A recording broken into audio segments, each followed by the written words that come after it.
শ্রমিক ঘাটতি মোকাবিলার মধ্যে দক্ষতার ৮২টি পেশার তালিকা প্রকাশ করেছে যুক্তরাজ্য। একটি নতুন অভিবাসন প্রকল্পের অধীনে এসব পেশায় অস্থায়ী কাজের ভিসা দেওয়ার সিদ্ধান্ত নিয়েছে দেশটি। যুক্তরাজ্যে যে সকল কাজের অস্থায়ী ঘাটতি রয়েছে, বৃহস্পতিবার সেই তালিকার ৮২টি পেশার সুপারিশ করেছে অভিবাসন বিষয়ক উপদেষ্টা কমিটি MAC।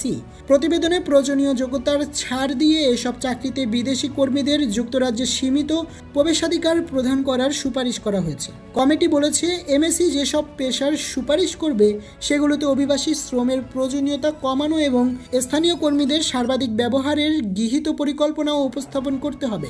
প্রস্তাবিত পেশার তালিকায় ইঞ্জিনিয়ারিং টেকনিশিয়ান, ওয়েল্ডার, ফটোগ্রাফার, অনুবাদক এবং লজিস্টিক ম্যানেজারও অন্তর্ভুক্ত রয়েছে।